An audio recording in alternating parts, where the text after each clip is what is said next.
Yeah, we are live now. Good evening, everyone. Welcome to Karwan. This is Ishan Sharma, and you can see with me today, I have a very special guest, an icon himself, somebody who has been an inspiration to a whole generation of history students, Professor John Stratton Hawley, informally called Jack. He is currently Clareto Professor of Religion at Barnard College, Columbia University.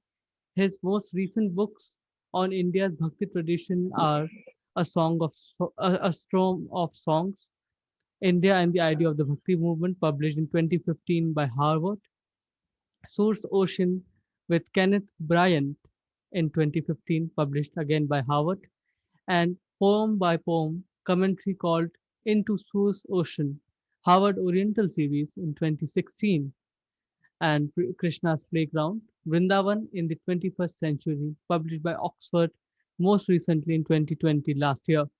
He is the co-editor of two recent volumes bearing on Bhakti, Tradition and Text in Early Modern North India, published in 2018 by Oxford, and Bhakti and Power, Debating India's Religion of the Heart, University of Washington and Orient BlackSwan in 2019.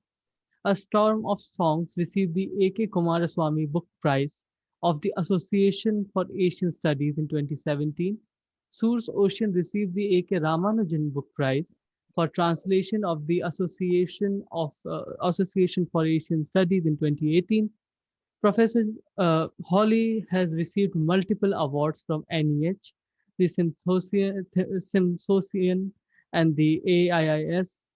He has been a fellow and a Fulbright-Nehru Fellow, and has been elected to the American Academy of Arts and Sciences.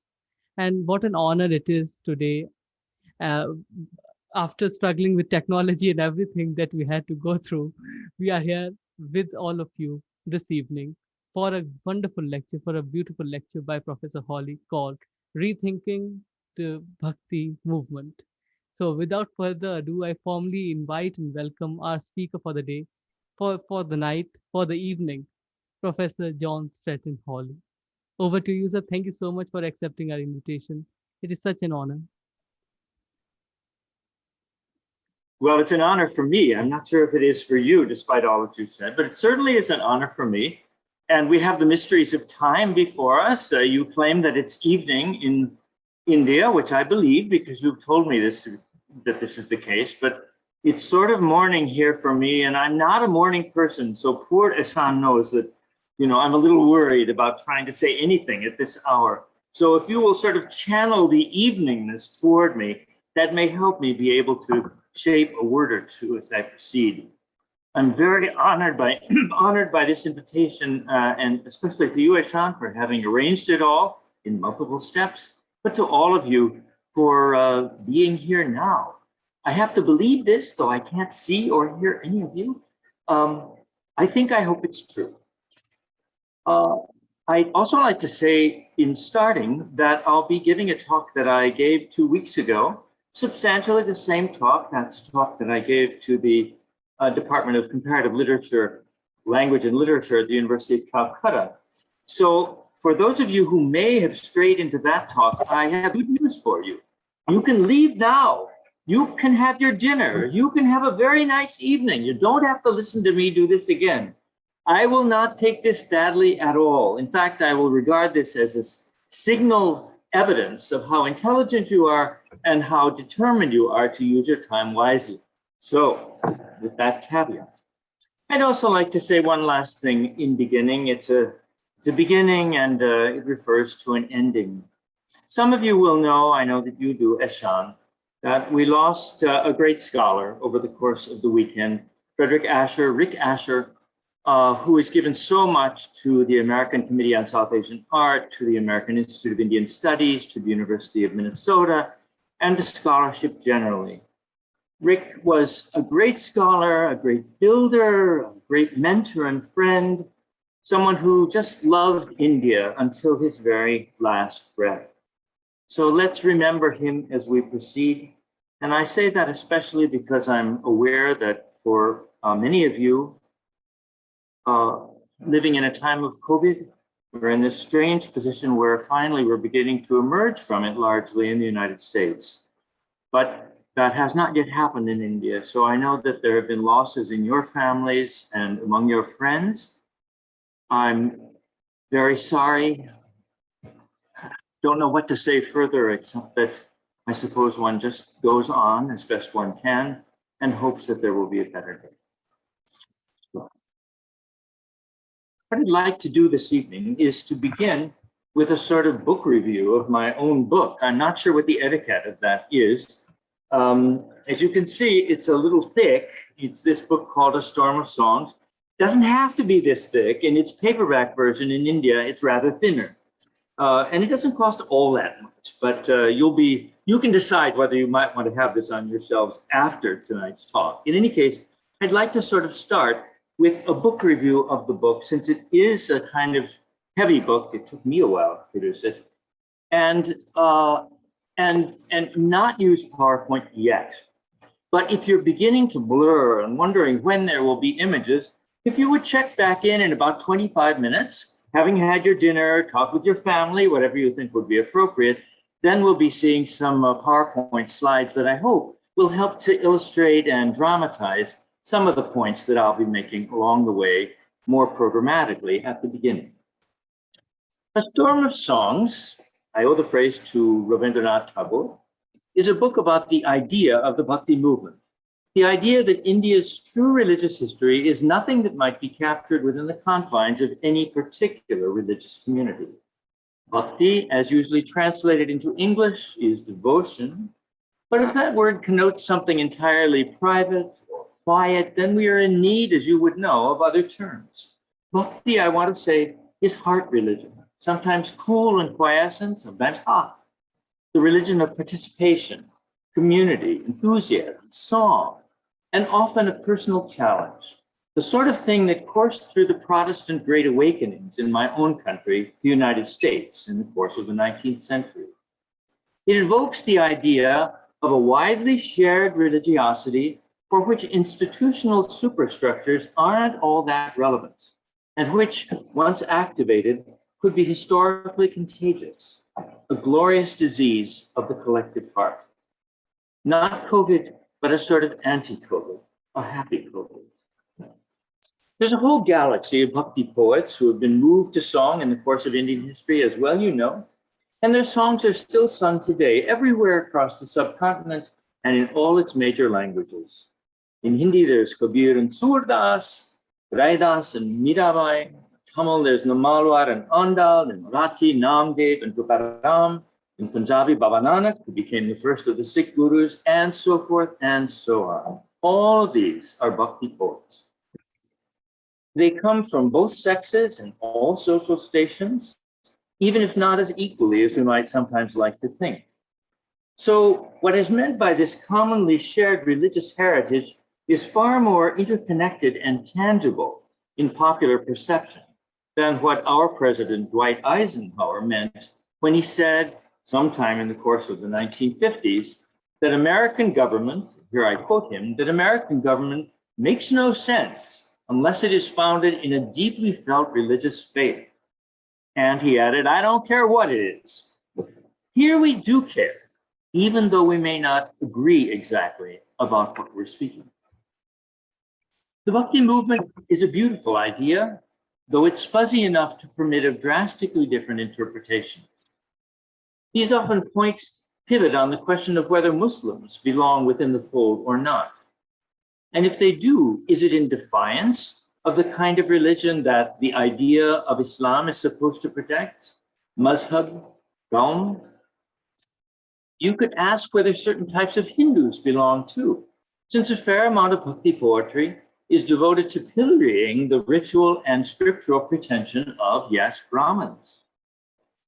Then there's the history side of things.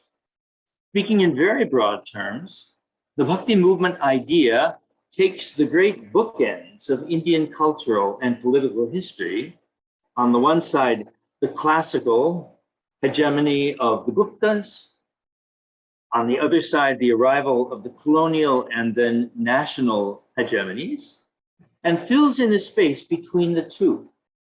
Hence, The Bhakti movement, classically speaking, has become the soul of the Indian medieval. Let me quote what was said at a national conference that I attended in December 2007 in Tirupati, under the joint sponsorship of the Tirupati Tirumalai Devasthanams and the Indian Council of Philosophical Research. Just to prove to you that I'm not making up, here's the program. Here's the program. Here's what it said, and this actually comes from the brochure that we received as participants. Quote, the Bhakti movement began in South India around the 5th century of the Common Era. Sound familiar? And in the next 1,000 years, it spread northward through the subcontinent, taking on individual and distinctive forms as it moved from one area to another. Exemplifying equality, accessibility, and community, here was a big part of what made India, India long before the state emerged in 1947. What I tried to do in A Storm of Songs is to understand how we inherited this idea. Very quickly then, let's move from chapter to chapter of the book and see how the story proceeds. There are 7 of these chapters, and while I don't think they follow the mountainous trajectory of a Shakespearean drama as I was taught it in high school, I wonder if some of you have been through this initiation practice as well. The steady rise of complication in the first acts, the pinnacle of climax in the third act, and then a downward slope toward the resolution or denouement in Act 5. Still, these 7 chapters, though flabbier, do perform, I hope, some kind of arc rather like that. We move in from the present. We work our way back to the 16th century. For historians, this is a climax, to proceed backward in time, and even to a specific place, to Vrindavan. For Vaishnavas, this is another climax. And then by stages, we return to the present. So it is a kind of Shakespearean pyramid, I hope, but maybe upside down. It depends whether you historians think of history as being an ascent to the past or a descent to the past. Or maybe these metaphors don't work in any case.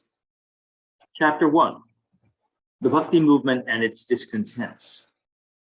I begin by taking issue with Krishna Sharma, author of the one book that had already been written on this subject. She called it Bhakti and the Bhakti Movement, A New Perspective, which is published in Delhi.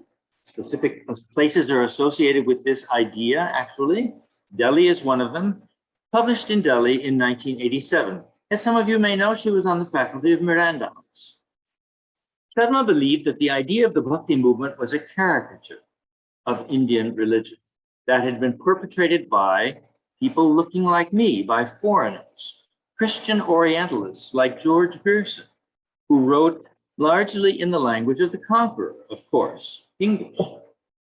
While people like Grierson certainly played an important role, I want to draw attention to the fact that they were not only embraced by Indians, as Sharma alleges, but also criticized. Furthermore, Indians played at least as important a role in crystallizing the Bhakti movement idea as outsiders did. And they were far more important in establishing its institutional base. I have in mind especially the Allahabad historian Ishwari Prasad, who wrote History of Medieval India in 1925, and the eminent Hindi literature Hazari Prasad Dwivedi, whose books began to emerge in 1936. And Dwivedi did this in Hindi, of course, Bhakti Andolan, where it became the basis for an entire curriculum. You may think of that curriculum as being emblazoned with the name of Pandit Ramchandra Shukla, and indeed it is, but it was actually only in the 2nd edition of Panditji's Hindi Sahitya Ka Itihas, 1940, that he embraced this idea. He got it, I think, from Hazari Prasad. Then there's chapter 2. The transit of Bhakti. There I delve into the most famous expression of the Bhakti movement idea, the notion expressed in Sanskrit that Bhakti, hypothesized as a woman, so Bhakti with a capital B, Bhakti was born in Dravida, then moved up the west coast, weakening as she aged. But when she arrived in north central India, at Vrindavan, the center of Krishna's Braj country, a miraculous thing happened. Her youth and beauty were suddenly restored. It's hard to imagine that the author of this text, of the text where this idea appears, the Bhagavata Mahatmya, greatness of the Bhagavata Purana, didn't have in mind the splendid Vrindavan that quickly rose on the banks of the Yamuna in the last half of the 16th century, the built Vrindavan. This, of course, happened under Kushwaha Mughal patronage. Sure enough, the first manuscripts of the Bhagavata Mahatmya appear in Northwest India in the early 18th century, not earlier. And clearly this was a northern idea about the South, not one that can be found in any earlier Southern text. Certainly not in the Bhagavata Purana itself, though it does betray traces, that Purana, of Southern influence. Chapter 3. We have a parallel kind of finding there. I call this chapter The Four Sampradayas and the Commonwealth of Love. Here we meet the most important kernel of the Bhakti movement idea as it began to develop across the spectrum from Grierson to Dwivedi. Other texts claim to have produced this idea earlier. I have in mind particularly a Sanskrit text called the Sampradaya Pradipa of Dwivedi Gadakya, supposedly written in 1553. I don't think so, but supposedly. But I affirm the traditional idea, I do, that the Sampradaic form of the Bhakti movement idea was first worked out not there, but in a text that was written by Navadas, or more properly Navaji, probably in about 1600, perhaps in Galka. He, as you would know, was a member of the Ramanandi Sampradaya, the Bhaktamal, a garland of God lovers. Again, note well, this is a Hindi text, neither English nor any other Indian vernacular, and pointedly not Sanskrit. Nava says there were, if this sounds familiar to you, Nava says that there were 4 Vaishnava communities or sects, orders, sampradayas, that had taken root in Bengal, from Bengal to Maharashtra, on the basis of earlier histories of the South. Perhaps you know these communities by name: the Sri Sampradaya of Ramanujan, then Raman, the Nimbarka or Nimbaditya Sampradaya, the Madhva Sampradaya. And here's the 4th that you are scratching your heads to try to remember, the Vishnu Swami Sampradaya. If you forgot that one, please take comfort. There's a good reason you can't remember. It's that we have no idea of what it was, or indeed if it ever existed. With that, we come to the top of our upward rising Shakespearean slope. So I level off in chapter 4, right at the center of the book, and try to shift from mere historiography to real history, in hopes of seeing when or whether Southern immigrants to 16th century Vrindavan might indeed have been the reason that be said to have been reborn there. The results are far less clear than some of the canonical accounts want to acclaim. I do not think, for example, that the great theologian Vallabhacharya played any role in Vrindavan's 16th century history, or in that of Braj. It was rather Vitthanath, his second son, though of course his followers were to claim that Vallabhacharya was indeed there. Nor did Vallabhacharya have anything to do with a southern guru in his lineage, I believe, though this too is familiarly claimed by the Vallabh Sampradaya. Who is the person involved? Vishnu Swami, about whom we had some moments of doubt just a moment ago. The Chaitanya Sampradaya, by contrast, did have some clear southern connections. But I try to establish that their access to southern fame via the 13th century theologian Madhvacharya also was not secured until much later in the 17th and early 18th century. Before this, the Gaudiyas claimed no link to any of the 4 sampradayas whose existence Navaji asserts, or so I believe. To make this argument, I have to take on, and in a way take apart, the Gaura Ganodeshadipika of Kavi Karnapura, dating to 1576, his lamp to explicate the companions of the Golden, who is, of course, Chaitanya Mahaprabhu himself. If this new Gaudiya claim to be linked to one of Nava's 4 sampradayas happened only in the late 17th or early 18th century, Why did it happen then? With this question, which I raised in chapter 5, we're on our way down the slope now. With this question, we begin our descent to a 20th century denouement. So why then? Because it was in the first decades of the 18th century that Raja Jai Singh II, the famous Kachwaha ruler who founded the planned city of Jaipur, named after himself, attempted to make the idea of the four sampradayas the governing criterion for religious belonging among Hindus in his realm. So there's politics behind the idea of the Bhakti movement, I believe. It was a sort of conceptual planned city, you could say, from a religious point of view. And he ultimately bequeathed this to the British, particularly through the figure of H.H. Wilson, who accepted its basis in custom and legal practice. Hence, the Bhaktimal treatise of Navadas, where the four sampradaya idea was first articulated, proved to have huge ramifications as time passed, not just in the realm of ideas, but also in connection with regnant institutions. And why did Navaji write that Bhaktimal in the first place? It doesn't seem that Navaji was actually aware of any Southern hagiographical dictionary of the sort that he himself created in the Bhaktimal. He doesn't allude to or mention the Shaiva Perya Puranam of Sekara or the Vaishnava Guru Parampara Prabhavam, both in Tamil, nor does he refer to Harihara's Ragaligalu in Kannada or the Basava Purana of Palkuri Somana. He also doesn't seem to know, and this is really striking, he doesn't seem to know of any of the Nayanars or of the Alwars or of the Vachana poets. He mentions none of them.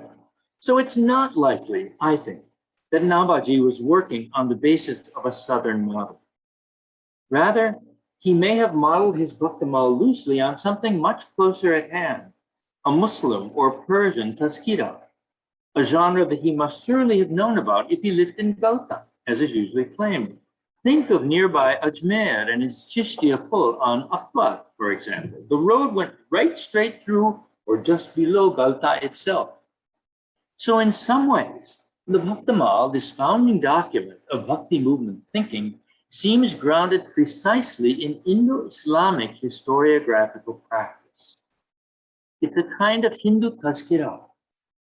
Of course, the Bhaktimal seems to deny that very fact, looking southward for religious legitimation rather than west to Iran or to Mecca. Except for Kabir, not a single Muslim is included among Navadasa's bhaktas, and Kabir scarcely comes across as a real Muslim, despite his name. So this was a tazkira trying very much to escape the Mughal Muslimology, where it became policy only later under Jai Singh II. That was my subject in chapter 5.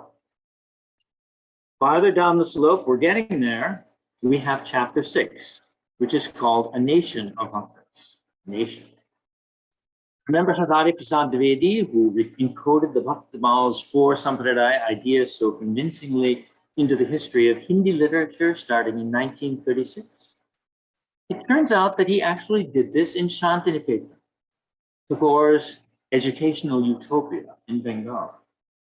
So it was not at the center, so to speak, in the Hindi heartland, but rather a bit toward the edge of the Hindi-speaking universe that this idea of Hindi's all India background became established as a concept that could guide the nation as a whole.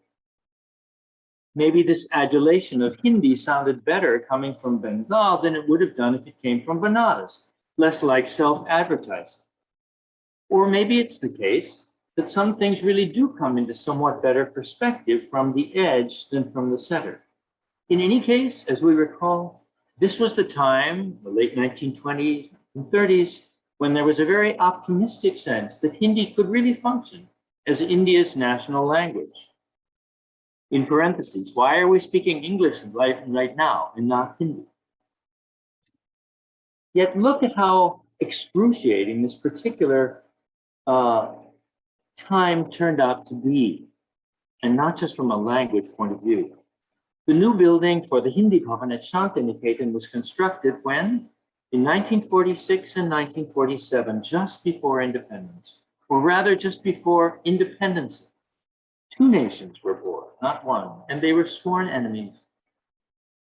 This gives a poignant background to the eloquent murals of the Bhakti movement, medieval saints they're called in English, that line the walls of Hindi Bhavan's library. We'll be seeing them together in just a little while.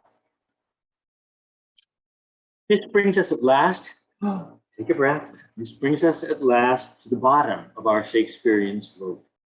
We already have one kind of denouement for the Bhakti movement idea.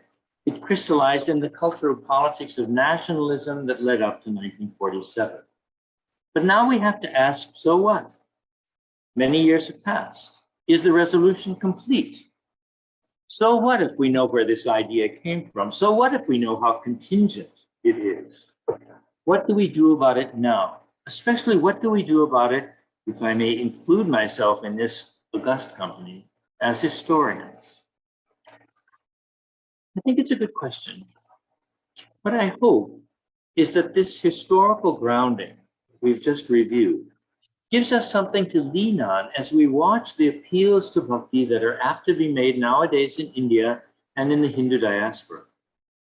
On the one hand, we have the Desh Bhaktas who pulled down the Babri Mosque in 1992 in the name of bhakti. They and their successors. Ram ki bhakti rashtra ki shakti hai. But other devotees of the Bhakti movement idea are diametrically opposed to this way of thinking about India's religious politics. They treasure what they take to be the egalitarian, the musically forceful, sometimes the Muslim aspect of the Bhakti movement. Baba Farid, should we call him Sheikh Farid? The Sufis, the Baus, the adoration of the name of God, Ram for some, Rahman for others. For both these groups, and they are clearly going to be, let's say, talking to each other. For both of these groups, the Bhakti movement doesn't mean anything unless it embraces the whole. But the form of that embrace is very different from these two angles. The Bhakti whole is different. Thus, the Bhakti movement is a site, I would say, of productive contestation. It's a place where arguments happen. It's not a fait accompli. It's not an accomplished fact. It's the idea of the Bhakti movement that we must always keep in our minds, and not its factuality, or at least I think we need to ask on what basis we would think about it as fact.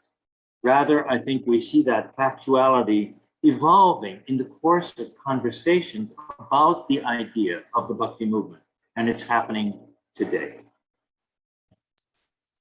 Thus, the struggle continues. Would it help then if people acknowledge more freely that the idea of the All India Bhakti movement is actually less national than it seems? It's distinctively northern and deeply colored by Mughal Peshwa imperial politics. Vrindavan, that great icon of the Bhakti movement, according to the Bhagavata Mahatmya, and a place where to some extent South and North did meet, this Vrindavan actually owes its origins to a concordat between a Muslim emperor Akbar and his Hindu general Raja Man Singh Katwaha. An inner fault line then, perhaps? Would it help to point out that there have always been fault lines in what's covered by the Bhakti movement idea? I sometimes think it would. Let me say this. Like the lotus, I know that with the mention of that beautiful flower, you're also having a political association, but never mind. Like the lotus, beautiful ideas are often born on mushy, muddy ground. For the sake of historical humility, I think we might be better off if we kept that fact in mind. And maybe it would start us thinking.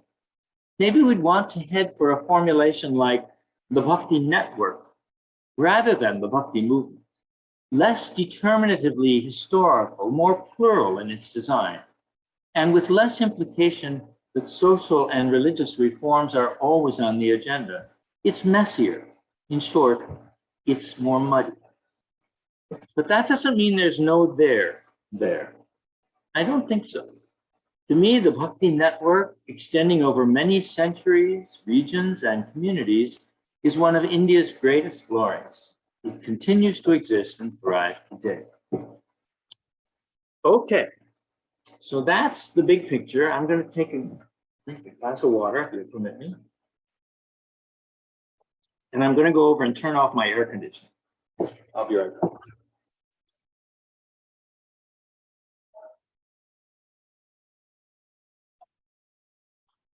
It's my dearest friend, of course, but it's not so good for climate change. And well, let's not get into all that. In any case, now I can speak to you with a sense of somewhat greater intimacy.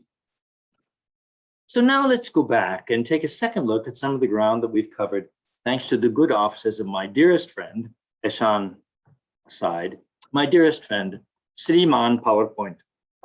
So here we go. Let's plunge right in. I'm now going to share screen.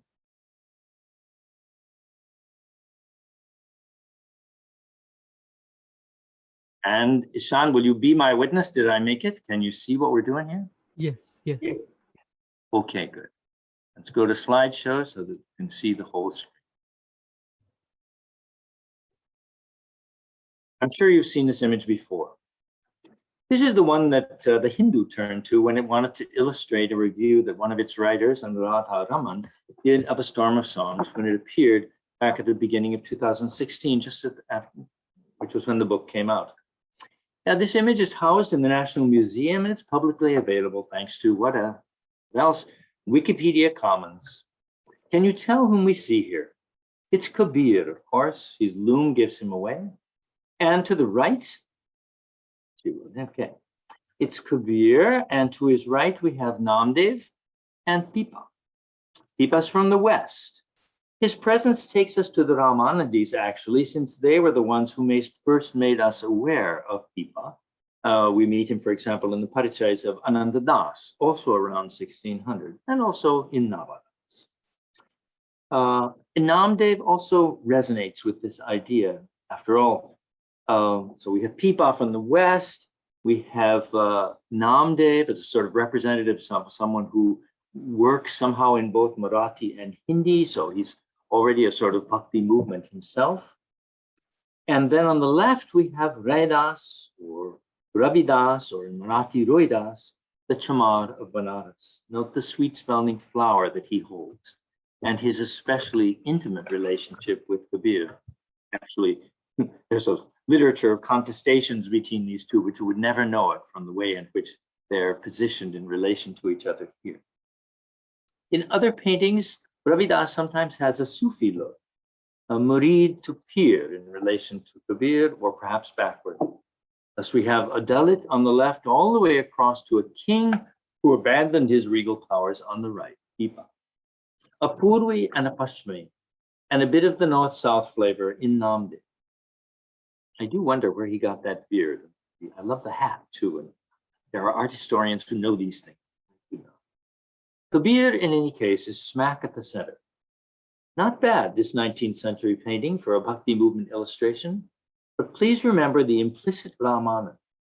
We're going to see more of him later. The implicit Ramanand through the figure of the Ramanandis who draw these four figures together, I would argue, for the first time of which we have a clear historical record.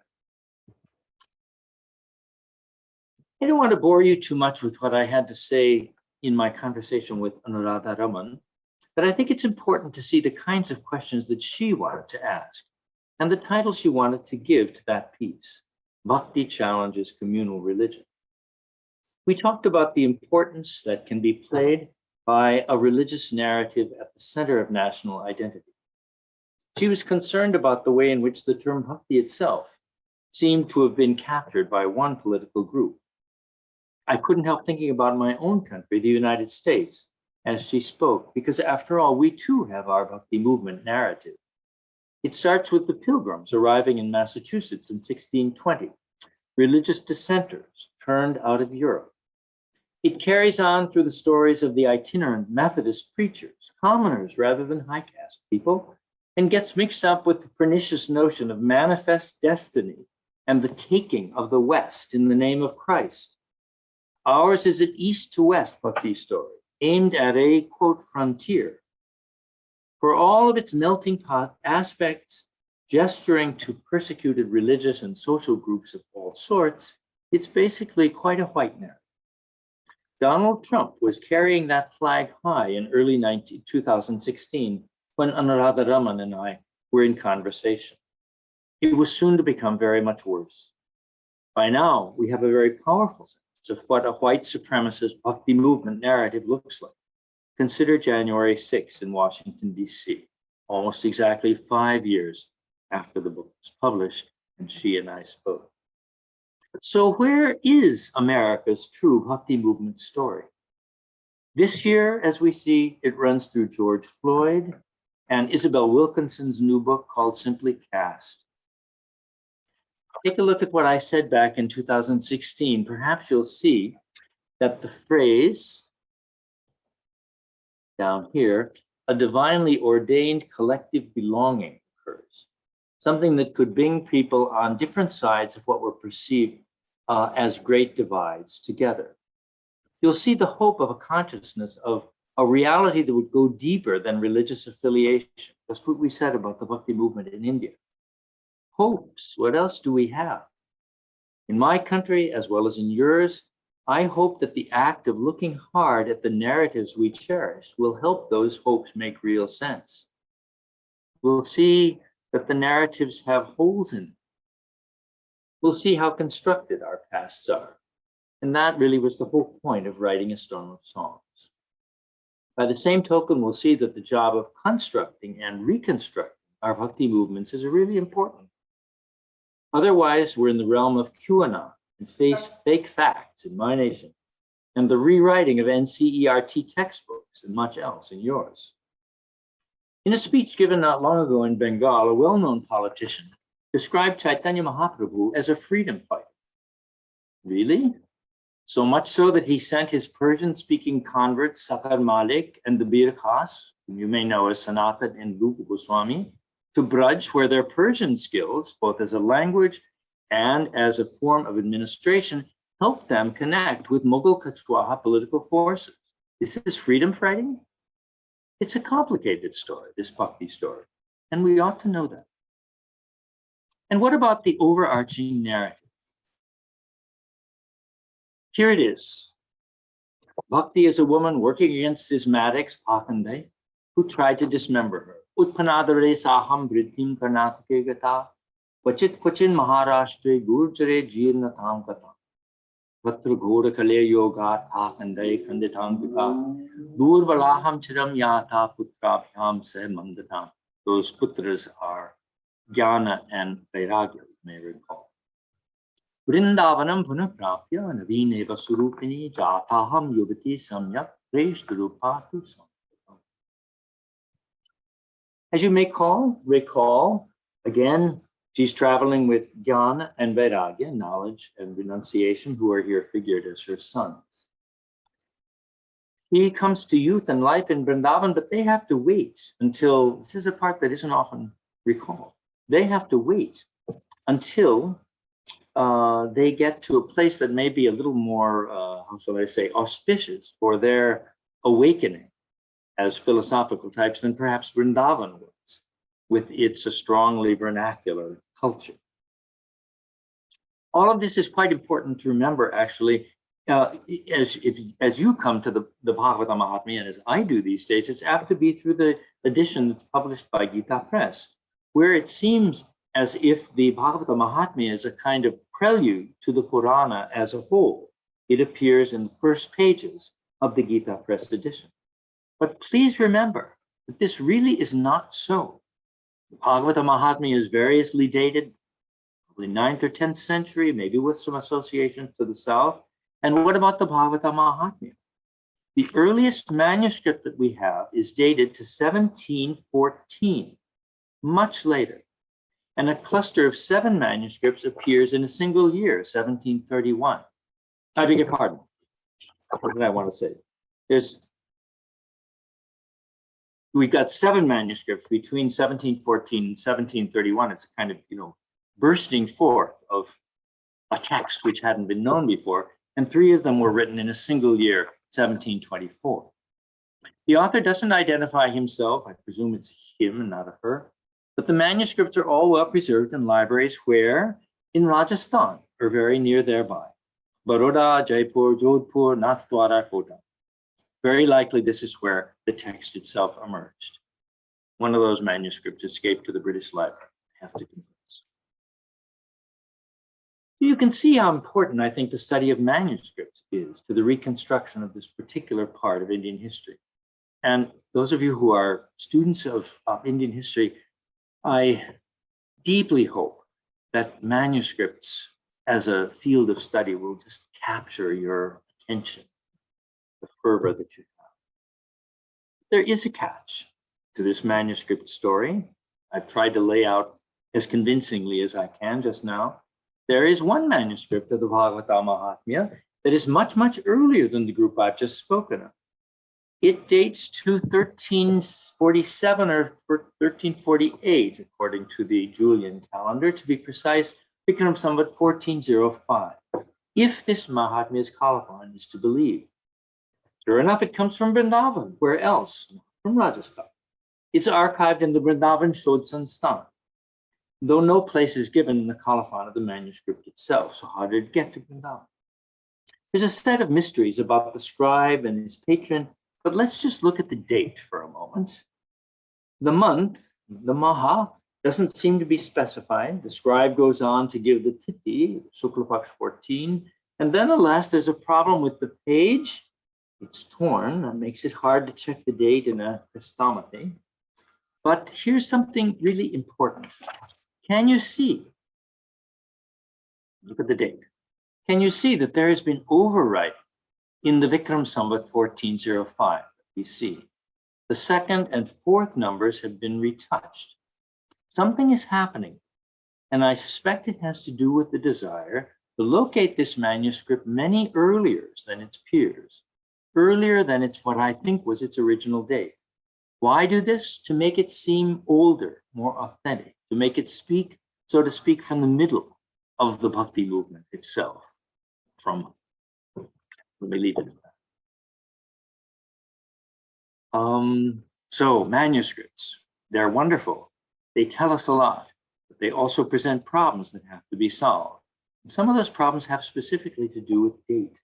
Let us not think that date only came to be important once the British arrived on the face of the Indian subcontinent.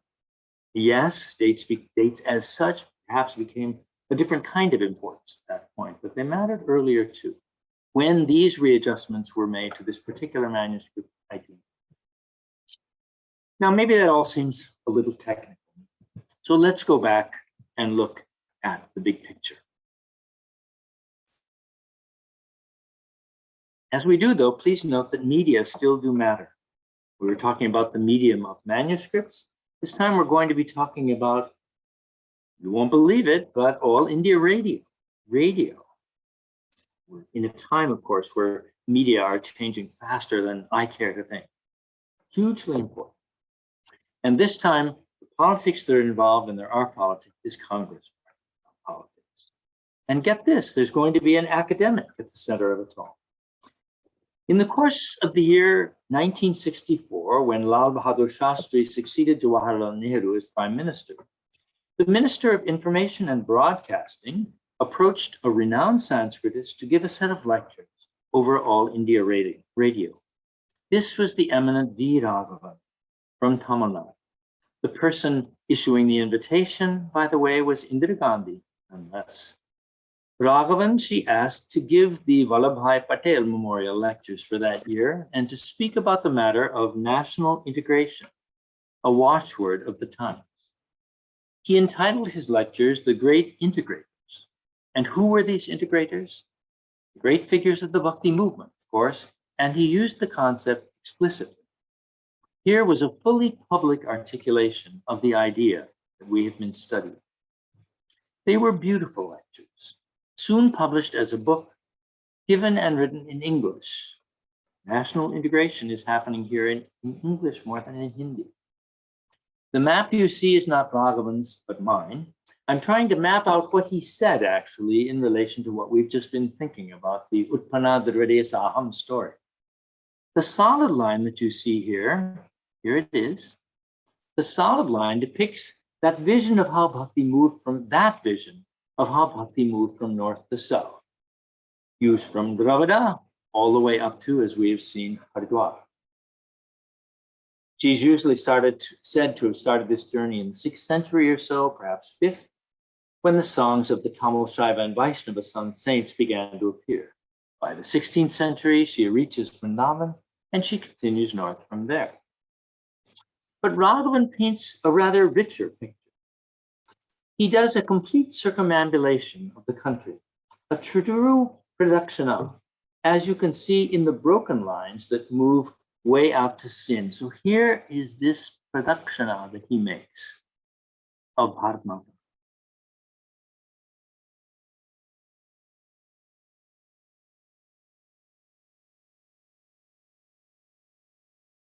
He goes way out to Sind, all the way up to Kashmir, and then back down to his native Tiruvarur in the far south. History gets a little lost here. This is a circumambulation in present time, it seems.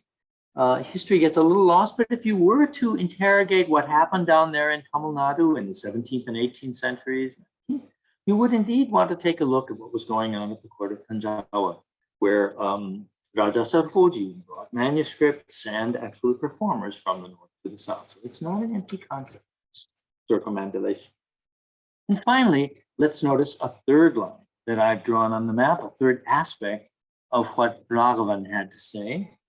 This third line is the dotted one that you see, so to speak, right in the middle.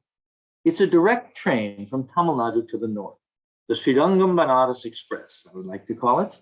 This is the route that Ramanand is supposed to have traveled when he liberalized the eating habits of the guru who is claimed for him, the great Sri Vaishnava theologian and administrator, Ramanujan. Here you can see that Raghavan names names. Here's Sind, here's Kashmir, and so forth. And note that these are Muslim names over here. There might have been one in Kashmir as well. Shah Abdul Karim, Shah Abdul Latif are in Sind.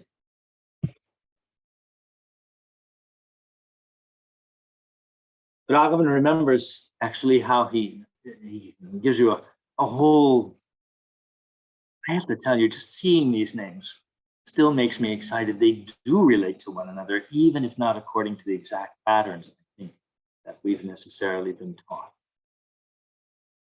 I love the fact, by the way, that in thinking about Vrindavan, he includes not just these Hindus, so to speak, names, ending with Nandadas, but also the name of Raskhan and of Ibrahim Khan Rama. Raghavan remembers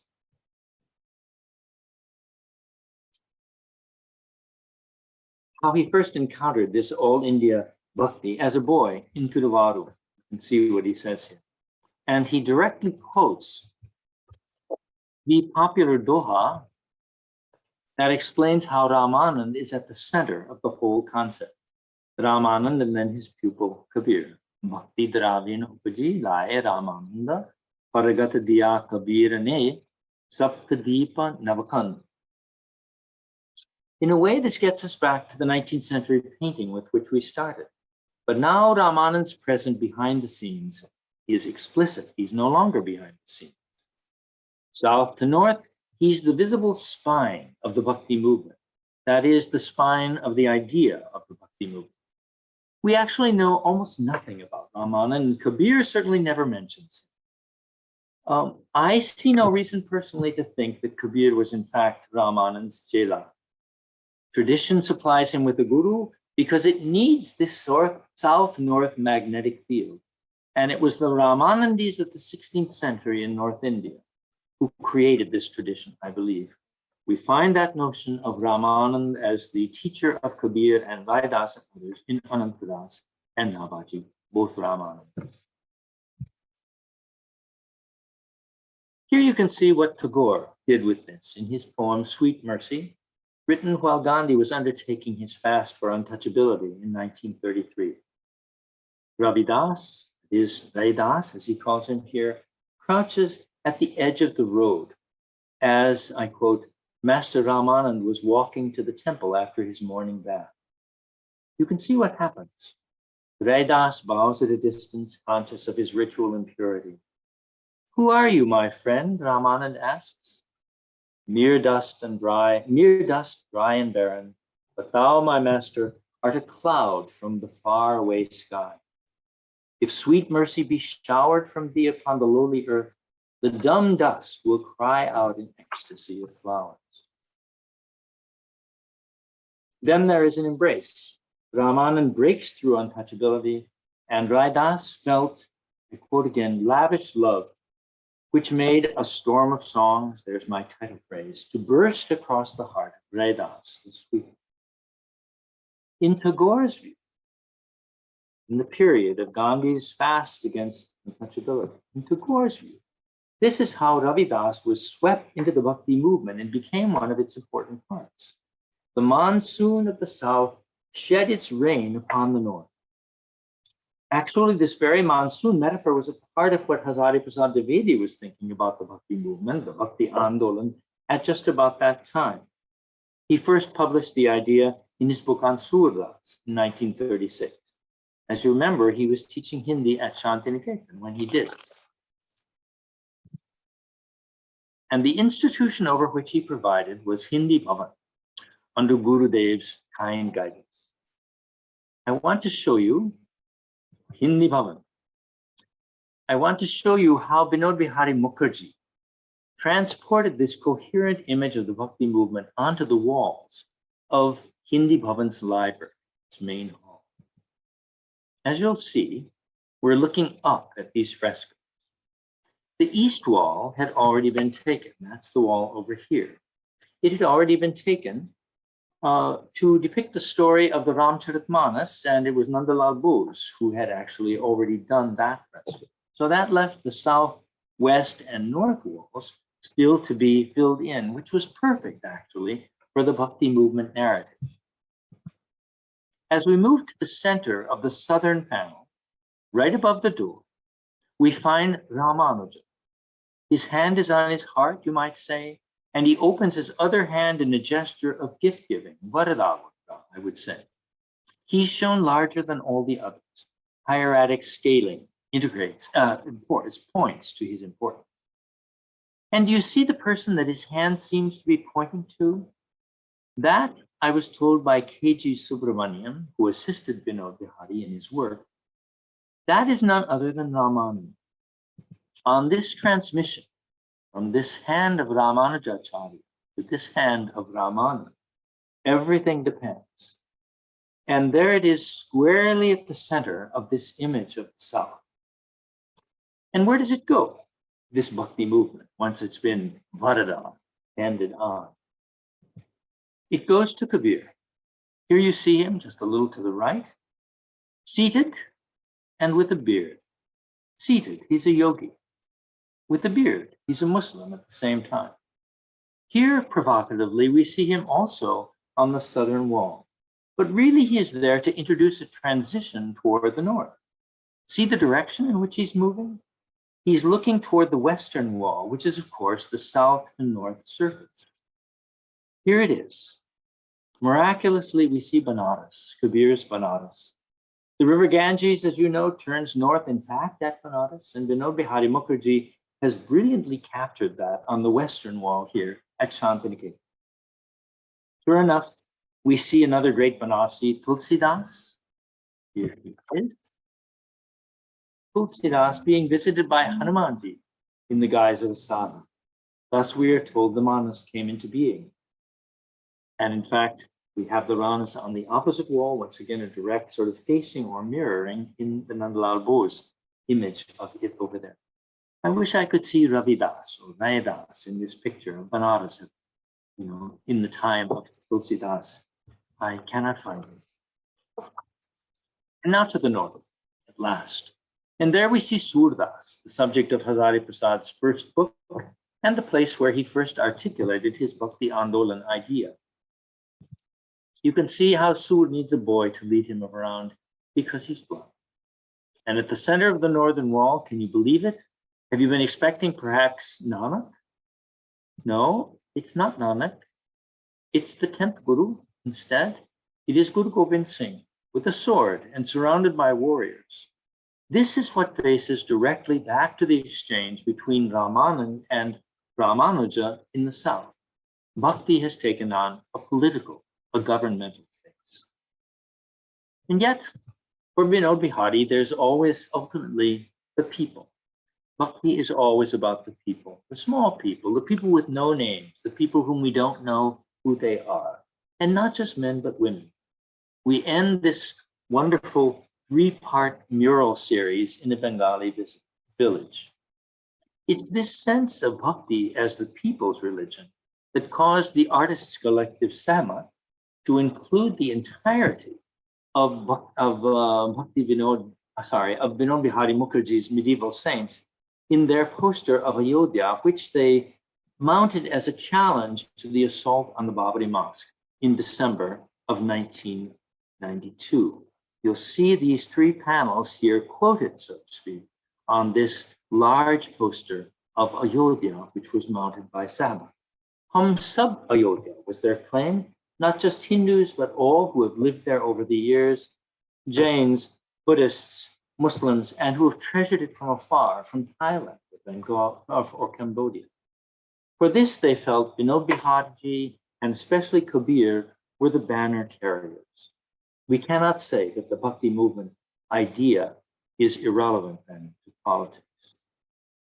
What about scholarship? What if it turns out that this beautiful, persuasive, complex picture of historical religious development isn't historically true? I mean, isn't accurate as a description of what happened in the past? As I said, I don't think there's any truth to the idea that Ramanan provides the glue that binds North to South, historically and religiously and literarily speaking. For the Ramanujas, yes, but only because they believe it to be so, not for the rest of us. A lot is at stake here. Just look at the Bhakti movement idea and see how much work it actually accomplishes. Cultural, religious, literary, perhaps political solidity written in stone, that is history. This is an idea that in the course of time has mattered. And yet, as we've seen, it isn't so simple. So let me conclude with one last example of how it actually isn't so simple by showing you a particular poem. Well, is it one poem or is it many poems? Here it is.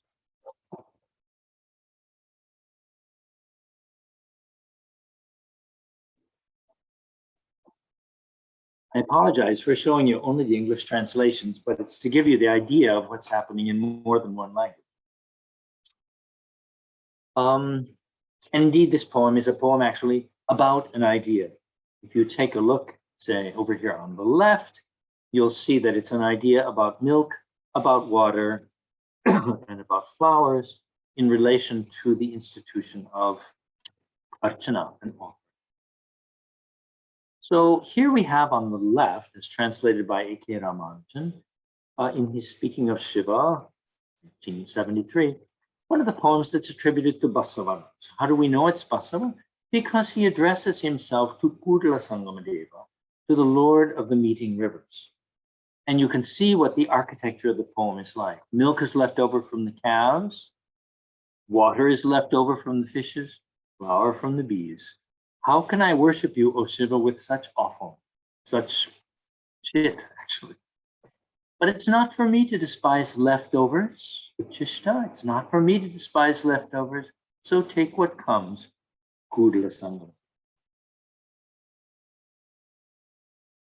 I am showing you this poem because it's such a textbook example of what the Bhakti movement ought to be. Look at this poem. No, Basava living in the 12th century.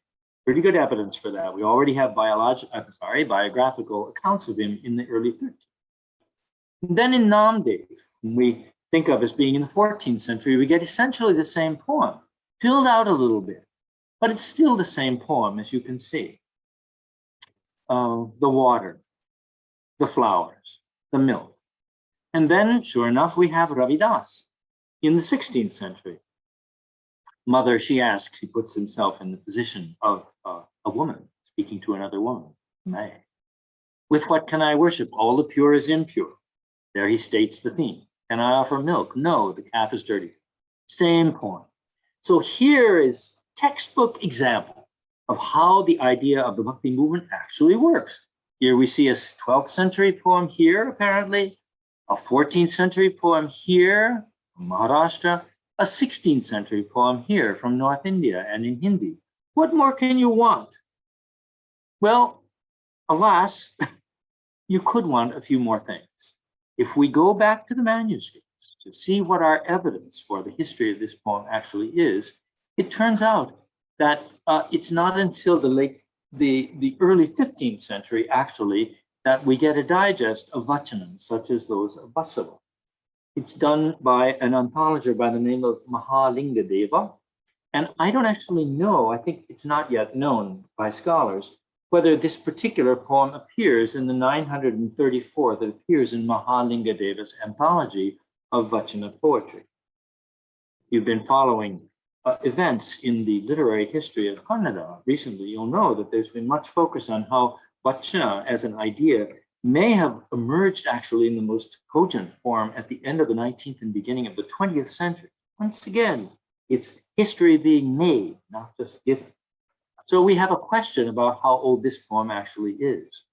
Or Namdev, where does this poem come from? Actually, again, the manuscript resources for Namdev are not all that early. This comes from the Guru Granth Sahib, or rather from the Kartarpur Bir, which is dated to 1604, and can be found in some earlier Sikh anthologies from, we don't know exactly, but probably the 1570s. And that's the same for this Redas poem. Once again, maybe we're actually closer to the time of the poet himself here. But my point is that, that what seems to be a 12th century, 14th century, 16th century progression, according to the template of the Bhakti movement idea, actually cannot be shown to be such. We don't actually know that the Vasava poem appeared before the Raidas poem did, or that Namdev should be interpreted as the intermediary who took it from south to north.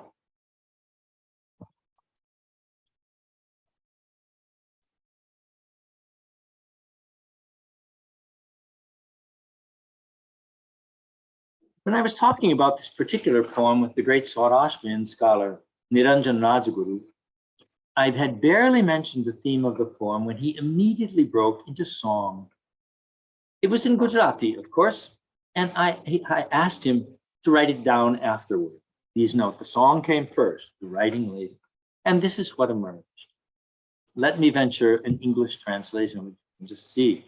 Seva mari manu lejo, Swami re Sundhalare. Oh, this is suddenly a poem to Ganapati, to Sri Ganesh. Here's a translation. Accept my service, elephant trunk master. Accept my worship, Ganapati Lord. Open my poor heart, take the lock away. Here we go. Suppose I offer water, Lord. That water isn't clean. A fish has soiled the water. It's the same poem again.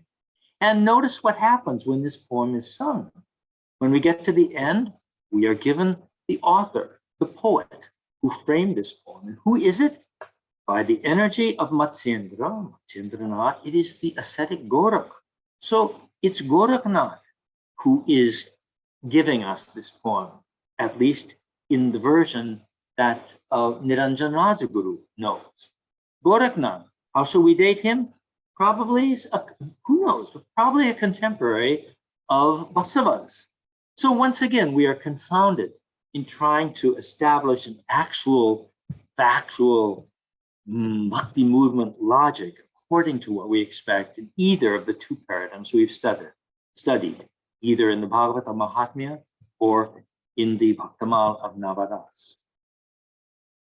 So when you see a beautiful illustration like this, showing Kabir in conversation with Nanak, and with Mardana there to lend a musical ambience to this conversation, I think it might be helpful, as I've said, to think of it not as a moment necessarily in a unitary Bhakti movement story, but as a node on a network of transmissions from song to song, from region to region, from poet to poet, sometimes songs, as it were, in search of poets. A multitude of these networks of interaction that in performative contexts have produced what we today think of as the Bhakti movement, but which for all its historical properties, surely this is a gift of the past, also resonates to the present and has a more of a network feel to it, less individually motivated, less andolan to accomplish something than that metaphor would suggest. So that's what I try to accomplish in this book. Beautiful though I think the idea of Ramanujan is as a transmitter of bhakti from south to north, I do think it's just an idea. It's one way of trying to conceptualize what I would think of as a network that exists in history and continues to be recursive with respect to itself. The Bhakti network, that's the song that I'm hearing in a storm of songs, and it's raining all about us, not just in the past, but right now as we speak. Okay. And now, speaking of speak, someone else gets to speak besides me. Thank you so much, Professor Hawley, for such an amazing and engaging session. And we were joined by almost 100 people at this hour. So it was Poor such... souls. Oh my gosh. No, it was truly an enriching session. And we are so thankful to you for such a beautiful presentation and the review that you did for the book. And the book is now available on Amazon in paperback edition that costs 520 rupees in India. So all of you who are interested in reading that book can go and order that book. And I'm going to order mine, and I hope it will be autographed later whenever he's in India. I hear it's available on Kindle also, but beware if you go to Kindle. I've just been told this in the course of the day that the maps are a little screwed up, but it does exist. Yeah, but I like paperbacks. I like to hear this. This is a manuscript guy. Good for you. Yeah, so we have a lot of questions for you in the chat box. We'll take those now. And this is from Devadyuti Banerjee. His question is, what was the role of the saints of Maharashtra and Pandharpur movement in the transmission of the idea of bhakti in Northern India? Well, of course, it's a great question. And I'll bet you know more about the answer than I do. One thing that that's very interesting, actually, in the idea of the Varkari Sampradaya, I mean, it surely is a bhakti movement in itself. And one of the things that we can see with the Varkaris is that it's movement in a literal sense. You know, it's not Andolan in that it's sort of, accomplishing something in history like the Swatantrata Andolan. It's movement that happens twice a year and that creates its own rhythms. So I like that very much as a metaphor for bhakti as a whole. I don't think it necessarily has the transmissional force that we might anticipate in the sort of canonical idea of the bhakti movement. And it might be interesting for us to think actually about, how shall I say, echoes perhaps between what's going on in North India and what's going on in Maharashtra. Anne Feldhaus has written beautifully about this, speaking about the idea of Maharashtra as having the North as a sort of conversation partner. But we see it also in the sources. I know this especially because Rohini Shukla is going to be speaking about her to come dissertation with us tomorrow morning here at Columbia. She's actually in Pune at the moment, and she's going to be focusing on Mahipati. And one of the things that Rohini will need to do is to make sense of the extent to which Navadasa's Bhaktamal serves as the template for the Bhakta Vijaya of Mahipati. But Mahipati, as we know, also has native or Maharashtrian sources that he acknowledges at the same time. So it's a beautiful example of the sort of complex picture that we have to begin to form of the Bhakti movement. It's a kind of, it emerges as a kind of puzzle, a historical puzzle, as much as it is a sort of proclamation of how Indian history makes sense. or at least so it seems to me. There's a lot more to be said, as you know, all too well. Yeah. We wish that she is able to defend her PhD tomorrow. Not the whole, no, she's just getting ready to write it. Oh, she has to defend the doorway to the thesis tomorrow. It's okay. It's going to be a great session. Yeah, this question is by Sudeep Ghosh, and his question is: how can the spirit of bhakti be safeguarded and sustained in the face of relentless ideological or religious orthodoxy that we encounter these days? I wonder if we could turn that question back to Sudeep and see what he has to say. I wonder what's in your mind. Is he allowed to speak? No, they are on the chat, so they can write Oh it dear, down. oh dear, oh dear.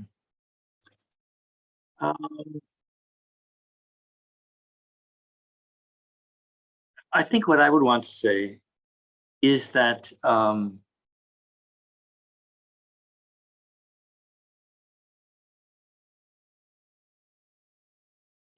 one is poor in this conversation. I remember Gita Kapoor in relation to the Sahma collective, feeling that whatever might be done by those who wanted to destroy the Babri Mosque, they could never silence Kabir. So, you know, that's really something. They could never silence Kabir, and indeed, Kabir has not yet been silenced. So all I can say, I guess, in general terms, is that whatever your position in relation to what this whole stands for is, in continuing to sing Kabir's songs, in continuing to perform him and to listen to performances of other songs, you're playing your part in the Bhakti movement story. Issues of censorship and power and social engineering, let us say.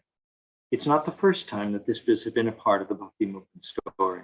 So please remember that you're part of a long historical struggle.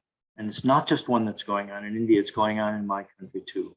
All we can do, I guess, is to be aware of how global this struggle actually is, and take courage from the fact that people still turn to Bhakti with faith and make a try.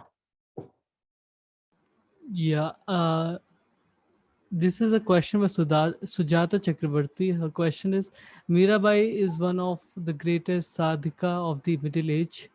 The hymns associated with her are known as Mira's hymn. What if you could shed light on the presence of other devotees in Bhakti movement in the Middle Ages except Mirabai? What was the architecture and sculpture? What was the architecture and sculpture centered on the Bhakti movement at the time, or later, if there were temples dedicated to these devotees, or architecture devoted to these devotees? Well, that is a great question. And maybe, without getting into other female poets, maybe we could just stick with Mirabai for a moment, because she's such an interesting example. It's often said that you have a temple in Chittor that actually is associated with Mira. My question would be, on what evidence? And Mirabai herself, you were suggesting that we know a lot about Mirabai. I would suggest we know very little about Mirabai. So far as I can tell, there is only one poem, one single poem, that can firmly be dated to the 16th century, which carries the signature, the Bhanika, of Mirabai. One poem only. And it doesn't sound like many of the others in the Mira corpus. So what's going on here?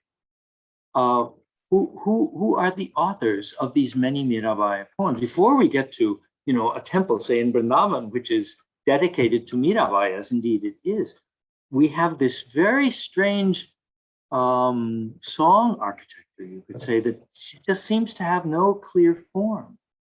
So I would just, again, turn the question back to you and challenge you to try to, as a historian, try to think about, well, what is the basis of our knowledge of who Mirabai actually was? For sure, Navadas gives us a very brief portrait of Mira. It's well known. But at the same time, from the north, we get a very, actually, once again from the 6, we get a very different picture of Mira.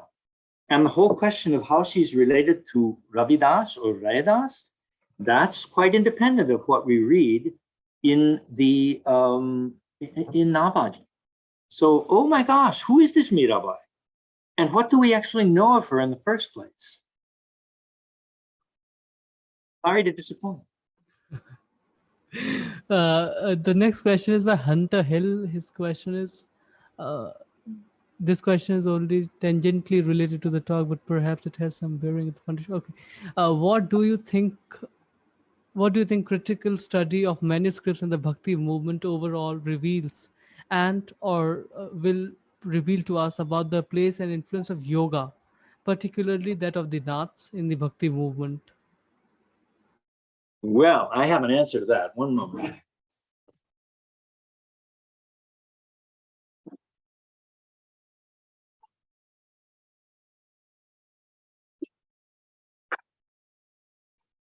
And now I'm glad I'm in my office. Here is the recently published book of the great, great German scholar, Monika Horstmann, who, if she were here, would be breaking into Rajasthani and talking with us today. It directly answers or tries to answer on the basis of manuscript evidence exactly the question that you're asking. So let me recommend this book to you, just published by Primus, as a way into the whole question of the relationship between the Nath yogis and people like members of the Dadu Panth. So it would serve at least as an example of how to get at this. But as you would know from posing the question as you have, of course, it was exactly the question that Hazari Prasad Dwivedi was asking about Kabir. It's interesting that he started with Surdas, but he moved toward Kabir, and in 1942, he gave us that great book on Kabir, which tries to answer this question. It's a great question. And oh gosh, bibliography is coming to mind, but maybe that's not what we need to have, but just to recognize that it's a very important question. And last thing we might say is that for much in Bhakti literature, the yogis are the enemy. Yeah. There's a question that Nimeshika wants to ask you about your latest book, Krishna's Playground, Vrindavan in the 21st century. So if you can tell us about that. Nimeshika, you don't really want to hear about this. It turns out to be much more than a nimish that we're talking about. Gosh. So I've had the great privilege of living off and on in Vrindavan for more than 40 years, thanks especially to the hospitality and guidance of Srivatsa Goswami of the Radharamanji temple in Vrindavan. And when I've been there, I've tended to be interested in matters of performance and poetry and history. But at a certain point, about 15 years ago, it was no longer possible to shield my eyes from the present. In what way? When I first went to Vrindavan, you had to be a little careful about bathing in the Yamuna because your toe might be bit by, we were talking about the kachwahas, by a kachwa, by a turtle. Those turtles are no longer present at Keshighat in Vrindavan. Why not? Because the Yamuna has become so polluted that they cannot survive there. What Vrindavan is this? A van established on this beautiful river, but you can't bathe in the river anymore, much less drink it. So there just came to be a point where I thought, okay, I have to pay attention to this and try to see what's happening to this icon of Bhakti history, so to speak, in present times. The water, the quality of the air, and of course the real estate boom that is all through Vrindavan today. It presents, I think, a challenge to us as a species about how we are and are not responsible citizens of the planet. If we lose Vrindavan as a place of refuge, a Vrindavan, then if Vrindavan of all places can no longer be that, then what can be? So that's what the Vrindavan book is about. A translation will soon come out in Hindi, I'm happy to say. I don't know what to say or what to hope. In the short term, I would be so pleased if this book served as a stimulus, perhaps, for Vrindavan to become something like a World Heritage Site, which would be self-consciously preserved. And not just Vrindavan, but especially the land across the river from Vrindavan, which is still, very largely speaking, it's pristine. There one can see what Braj was like in the 16th century and before.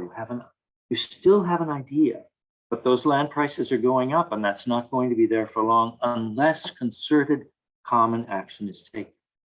And this is a matter of concern, not just, that I think that crosses party lines. The matter of preserving Vrindavan and the idea of Vrindavan and thinking about what the world is against the background of what's happening in Vrindavan today seems to me one of the most important things we can do. I don't know how hopeful to be, but it's where we are in time. I don't see how we can turn our eyes away. Yes. So we'll take one last question for the evening. This is by Smita Yadav.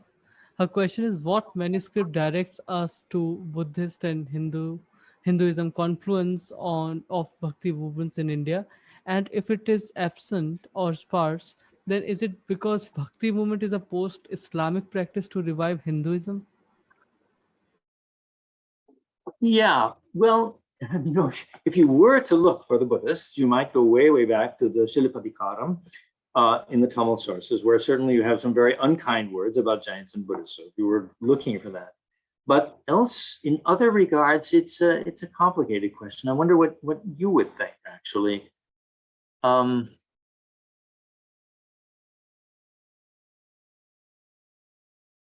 As you would perhaps know, there's a great debate about what was going on in the writings of Madhusudan Saraswati, writing in the late 16th century, Abanasi, actually, who wrote a text called the Bhakti Rasayana. So it's part of his general corpus. And he's a figure in more recent history, and that great 16th century Bhakti history, Vrindavan and Banaras, it's really a lot is going on there. You mentioned Muslims. He does mention the word mlecha in one of his texts. But there's a great debate about what that term ought to mean and how important it is. While he's talking about, in more classic terms, the relationship between the philosophical schools, the darshans, among whom he includes the Buddhist. So this is kind of at the side from what I've been talking about, but it's an important question, actually, and especially for Eastern India. Let me recommend to you, dare I get one more book off the shelf, just off the press?